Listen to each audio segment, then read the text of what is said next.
오늘은 인간이 되신 하나님이란 제목으로 말씀을 함께 나누겠습니다. 어제의 말씀이 예수 그리스도의 하나님 되심, 즉 신성을 우리에게 강조하고 있다면, 오늘의 말씀은 그 하나님이 분명한 인간으로 우리 곁에 오셨음을 드러내고 있습니다. 이것은 죄인으로 죽을 수밖에 없었던 사람들에게 그야말로 엄청난 위로가 되는 말씀입니다. 하나님께서 그 자체로 사랑이심을 증거하는 일입니다. 특별히 사랑이 무엇인가 생각하고 정의해 볼 때, 사랑은 그 대상이 되는 것, 즉 나는 없고 네가 남는 것이 사랑입니다. 그런데 주님이 우리를 사랑하셔서 우리가 되셨다고 성경은 말하고 있습니다. 죄인으로 죽을 수밖에 없는 우리의 모습으로 하나님이 이 땅에 오셨다는 것입니다. 오늘의 말씀은 그렇게 오랫동안 들어왔던 기독교의 핵심 진리 앞에 우리를 다시 한번 세웁니다. 그렇다면 그분이 왜 우리의 모습으로 이 땅에 오셔야 했는가? 그 사랑을 생각할 때 우리는 다시 질문하지 않을 수 없습니다. 하나님께서 인간이 되셔야 했던 그 이유가 도대체 무엇인가? 모두가 알다시피 이유는 다른 데에 있지 않았습니다. 그것은 바로 우리의 죄 때문이었습니다. 하나님 되고자 하고 또 높아지고자 하는 우리의 본성이 하나님과 우리 사이를 갈랐습니다. 인간, 정확히 말하면 아담이 선악과를 먹어버렸습니다. 아담이 먹은 것이기 때문에 나와는 상관없다고 말할 수도 있겠지만, 사실 그는 인간의 대표이자 곧 나의 모습이었습니다. 누구라도 그 자리에서 예외가 될 수 없었을 것입니다. 그리고 무엇보다 죄로 상해버린 그의 생명을 우리가 다 이어받게 되었습니다. 죄는 생명을 병들게 하기 때문에 그 생명의 씨앗을 이어받은 우리 모두는 본질상 죄인일 수밖에 없습니다. 특별히 선악과는 우리가 알다시피 하나님이 금지하신 유일한 한 가지였습니다. 다시 말해 하나님의 하나님 되심과 인간의 피조물 됨, 그 사이에 경계가 되어주는 유일한 것이었습니다. 그리고 하나님과 인간 사이에서 사랑의 증표나 다름없는 것이었습니다. 왜 그렇습니까? 선악과를 바라보고 그 유혹을 직면할 때마다 우리는 우리가 하나님과 어떤 사랑의 관계 속에 있는지 생각할 수 있었기 때문입니다. 그리고 그 유혹을 이김으로써 하나님과 인간과의 사랑을 더욱 견고히 확인할 수 있었기 때문입니다. 그러나 하나님과 우리 사이의 경계를 완전히 무너뜨리고 하나님 되고자 했던 교만이 우리 자신을 무너뜨리게 되었습니다. 창세기 3장 11절부터 12절까지에는 이 죄를 범한 직후 아담과 하나님의 대화를 이렇게 기록하고 있습니다. 이르시되 누가 너의 벗었음을 네게 알렸느냐? 내가 네게 먹지 말라 명한 그 나무 열매를 네가 먹었느냐? 아담이 이르되 하나님이 주셔서 나와 함께 있게 하신 여자, 그가 그 나무 열매를 내게 주므로 내가 먹었나이다. 말씀을 통해 알 수 있는 것처럼 죄를 짓고 하나님께 범죄한 그때로부터 인간은 부끄러움과 두려움을 알게 되었습니다. 나를 보호하고 다른 사람의 허물을 드러내는 타락한 마음을 소유하게 되었습니다. 그래서 열매를 건네준 하와를 탓하고 그 하와를 만드신 하나님을 탓하기 시작했습니다. 부끄러움과 두려움의 마음을 뺏겨 자신의 어떠함을 돌아보지 못하고 다른 생명을 십자가에 못 박기 시작한 셈입니다. 지금도 우리가 염려하고 우리 마음이 붙잡혀 있는 그 모든 것들의 본질에는 부끄러움과 두려움이라는 것이 있습니다. 그리고 그것 때문에 다른 생명을 십자가에 못 박는 죄성이 일어나기 시작합니다. 여러분, 이것이 소망 없는 우리의 모습이었습니다. 아니, 지금 이 순간에도 예수 그리스도를 의지함이 없다면 이 모습은 정확히 오늘의 우리입니다.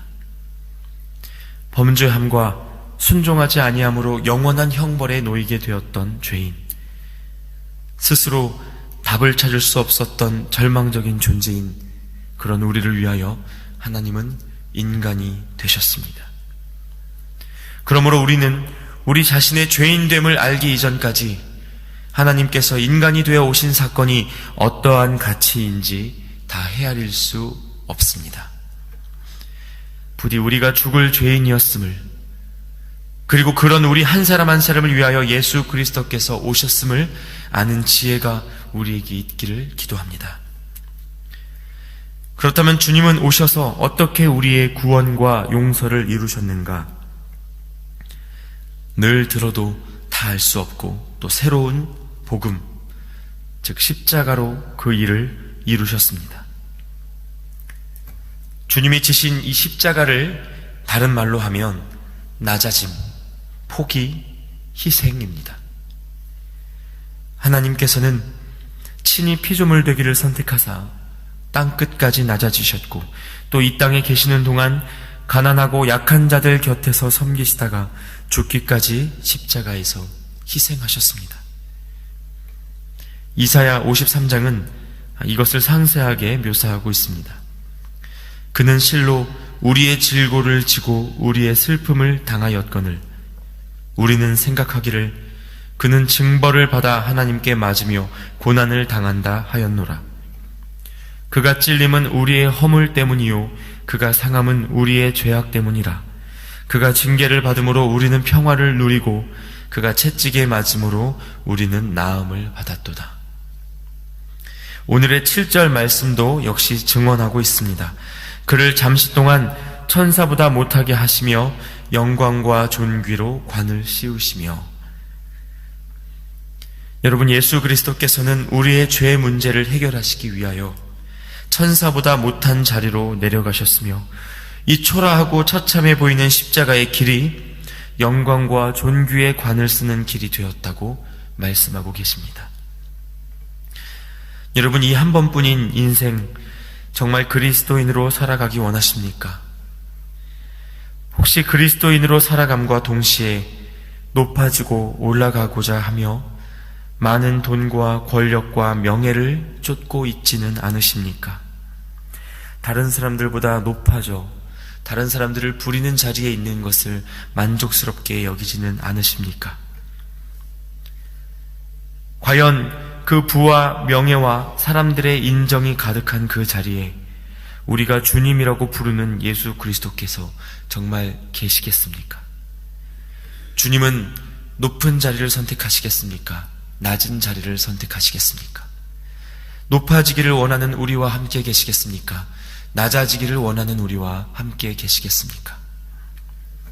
물론 하나님이 우리에게 좋은 것들을 허락하실 수 있습니다. 그러나 우리는 계속해서 높아질수록 낮아지길 구해야 하며 편안해질수록 희생하기를 구해야 합니다. 그래야 모든 것을 버리고 나를 따르라 말씀하실 때에 순종할 수 있게 됩니다. 복음서 말씀 속의 한 부자 청년은 그 젊은 나이에도 가진 것이 많아 주님 한 분만을 따르는 데 실패했고 구원에 이를 수 없었습니다. 기억하십시오. 낮아지고 희생함이 아니면 우리는 예수님을 따라갈 수 없습니다. 사실 이것을 처음 아는 것보다 중요한 것이 매 순간 지켜가는 것입니다.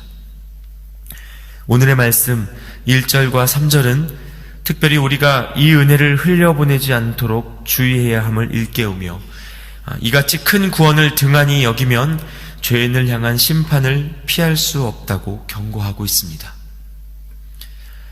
그렇습니다. 익숙한 죄인으로 살아온 세월, 우리 안에는 이 구원을 가볍게 여기는 마음이 있습니다. 오늘 우리에게 주어진 이 말씀이 사실 우리에게 얼마나 익숙합니까? 하나님이 인간이 되어 오셨고 예수 그리스도께서 십자가의 죽으심으로 말미암아 우리가 구원에 이르렀다는 소식, 아마 모르는 분이 없을 것입니다. 교회에 다니지 않는 사람들까지도 한 번쯤 들어본 이야기입니다. 이것이 기독교의 핵심입니다. 그러나 설교자들이 이 메시지만 1년 내내 설교하면 어느덧 우리는 지루해지고 맙니다. 왜 그렇습니까?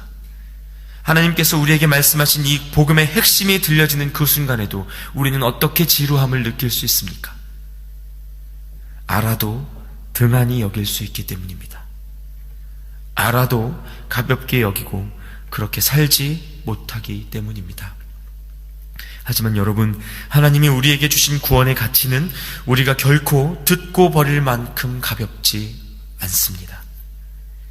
오늘 1절 말씀과 같이 들은 것에 더욱 유념함으로 다시 한번 선포된 이 말씀이 흘러가지 않도록 주의하시기 바랍니다. 처음에 예수 그리스도의 입술로 선포되었던 이 은혜는 오늘 말씀처럼 믿음의 선배들의 삶으로 다시 한번 확증되었고 성령님으로 인해 지금도 증언되고 있습니다.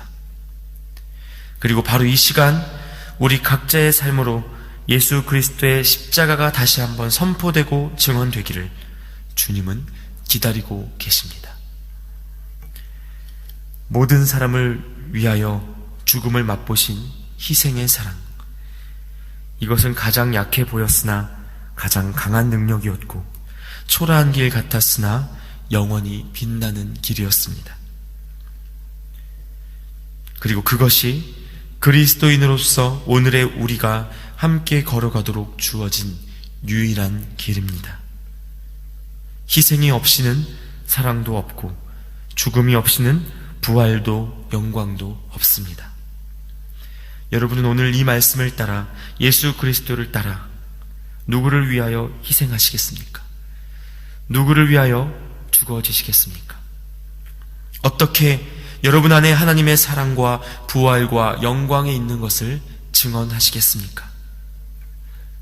주님의 죽으심은 결코 헛되지 않았습니다. 오늘의 우리가 하나님의 사랑 앞에 형제를 위하여 죽어진다면 그것은 어마어마한 열매를 맺게 될 것입니다. 그러므로 먼저는 예수님의 통치 앞에 말씀대로 복종하는 은혜가 있기를 축복합니다.